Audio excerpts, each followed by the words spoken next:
Welcome to the BCF Academy. In this video, we'll look at the appearance of the uterus, including the uterine body and both the left and right uterine horns.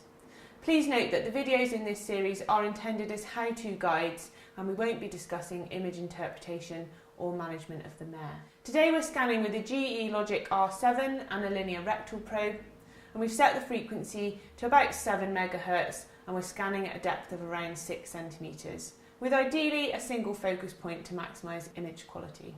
The mare is quietly restrained in stocks and we're ready to scan. So, having evacuated faeces from the rectum, it's a good idea to begin by palpating the reproductive tract, as this gives an idea of what will be visualised on ultrasound. Begin by scanning the uterine body in a longitudinal plane. The appearance of the uterus will be variable, depending on the stage of the mare's estrus cycle. The uterine body is located ventral to the rectum. Here we have a cadaver specimen of a uterus in order to help you appreciate the movement of the probe. For the purpose of this demonstration, the rectum has been moved to the side. We'd normally enter the rectum and direct the ultrasound beam through the ventral rectal wall towards the uterine body.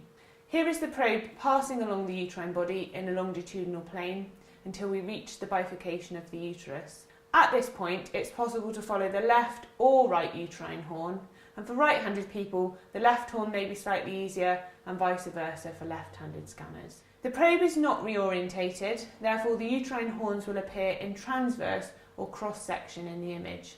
Now the probe is being passed along the left horn. Once termination of the horn is reached, the ovary can be found, and this will be covered in the next video series. When first entering the rectum, the uterine body should be visible in the near field and the bladder ventrally in the far field. This is illustrated in this image. If the probe is moved in a cranial direction, the uterine body remains in longitudinal section until the bifurcation is reached. Progressing down the left horn, the image changes and the horn appears in cross-section, visualised transversely. Pausing the image, this can be seen circled in red, and ventrally we can also see the colon. The gas in the colon produces that acoustic shadowing artefact. This mare is in diestrus.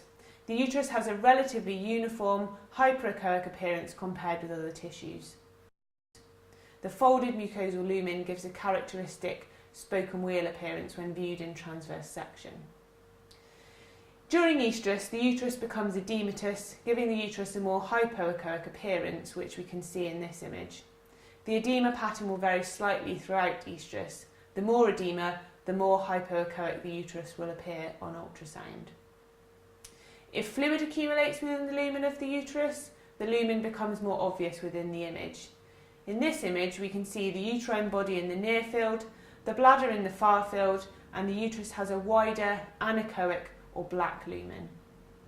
It is also possible to visualise cystic structures within the wall of the uterus. In this image, we can see a small cyst at approximately 9 o'clock. These will also have an anechoic appearance because they are fluid filled.